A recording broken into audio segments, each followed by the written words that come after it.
Section 144 of CrPC 1973। जी हाँ दोस्तों, आज हम बात करने वाले हैं धारा 144 की, जो कि किसी भी क्षेत्र में विशेष परिस्थितियों जैसे आगजनी, हिंसा, दंगा, लूटपाट आदि को रोककर फिर से शांति व्यवस्था कायम करने के लिए लगाई जा सकती है। अर्थात जहां किसी भी परिस्थिति में जान माल की हानि होने की संभावना होती है, वहां इसे लगाया जा सकता है। भारत के संविधान के आर्टिकल 19, जो कि कहता है protection of certain rights regarding freedom of speech etcetera, हर एक नागरिक को शांतिपूर्वक बिना किसी अस्त्र शस्त्र या हथियार के एकत्रित होने का अधिकार प्राप्त है। इसी वजह से वह शांतिपूर्वक धरना प्रदर्शन, विरोध प्रदर्शन, रैली, जुलूस आदि निकाल सकते हैं। लेकिन इसकी लिमिटेशंस भी है, जैसे कि जब देश या देश के किसी भी हिस्से की एकता, अखंडता या शांति व्यवस्था को नुकसान पहुंचता है या नुकसान पहुंचने का अंदेशा होता है, तो उस पर पाबंदी लगा दी जाती है, जिसका सीआरपीसी की धारा 144 एक महत्वपूर्ण हिस्सा है। किसी भी जिले में धारा 144 district magistrate, sub divisional magistrate या executive magistrate empowered by state government द्वारा नोटिस जारी करके लागू की जाती है। जिस एरिया में धारा 144 लगी होती है, वहां सुरक्षा बलों और पुलिस फोर्स के अलावा किसी भी व्यक्ति को हथियार लाने ले जाने और अनलॉफुल असेंबली करने की मनाही होती है। मींस उस क्षेत्र में 5 या 5 से अधिक लोग एक साथ खड़े नहीं हो सकते, ना ही कोई मीटिंग कर सकते हैं। अर्थात यह रेस्ट्रिक्शंस उन लोगों पर एप्लीकेबल होते हैं जो किसी आपराधिक घटना को अंजाम देने या जन सामान्य को नुकसान पहुंचाने हेतु जमा होते हैं, या जिनके एक्ट से किसी भी तरह का जन माल को नुकसान होने की संभावना होती है।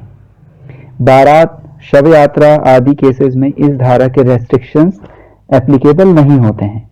इस धारा के तहत क्षेत्र विशेष की परिस्थिति के हिसाब से इंटरनेट सेवाएं भी बंद की जा सकती है।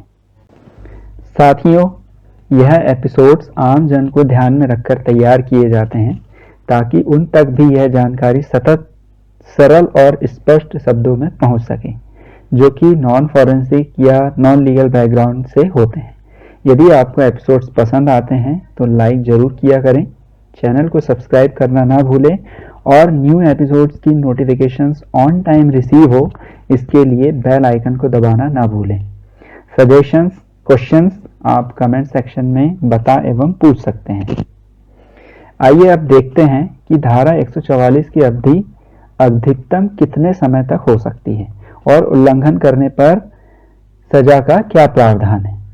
तो मैं आपको बता दूं, किसी भी एरिया में धारा 144 को सक्षम अधिकारी द्वारा नोटिफाई करके अधिकतम 2 महीने के लिए लागू किया जा सकता है। हालांकि जरूरत पड़ने पर इसे लागू होने की दिनांक से अधिकतम 6 महीने तक भी बढ़ाया जा सकता है। कानून में धारा 144 के उल्लंघन पर आईपीसी की धारा 188 में दंड का प्रावधान है।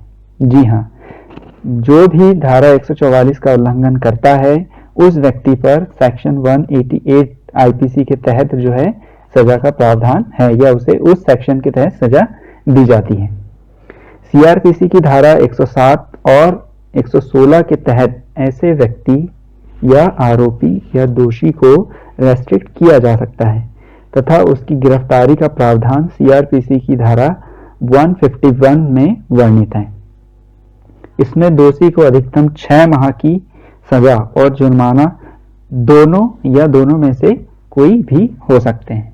इसके अलावा यदि कोई व्यक्ति या समूह कार्यवाहक पुलिस ऑफिसर या सुरक्षा बलों को इस दौरान उनकी ड्यूटी करने से रोकता है, तो इसे गैर कानूनी माना जाएगा और इस कृत्य के लिए भी दोषियों की गिरफ्तारी एवं सजा का प्रावधान है। हालांकि यह एक जमानती अपराध की श्रेणी में आता है। और अंत में इससे संबंधित एक स्टोरी आपसे शेयर करना चाहूंगा। 1861 के आसपास एक आईपीएस ऑफिसर राजरत्न देबू ने सेक्शन 144 को डिजाइन और मूल रूप प्रदान किया था, जिसकी वजह से उस समय बड़ौदा स्टेट में ओवरऑल क्राइम रेट काफी कम हो गया था। उनके इस इनिशिएटिव के लिए उन्हें काफी रिकॉग्निशन मिली और बड़ौदा के तत्कालीन महाराजा द्वारा उन्हें गोल्ड मेडल से सम्मानित किया गया, क्योंकि उस वक्त उनके इस स्किलफुल स्मार्ट वर्क की वजह से पहले की तुलना में क्राइम रेट काफी कम हो चुका था। तो आज के एपिसोड में बस इतना ही। उम्मीद करता हूँ यह एपिसोड आपके लिए ज्ञानवर्धक होगा। Thanks for listening, keep supporting, stay safe, जय हिंद। सेक्शन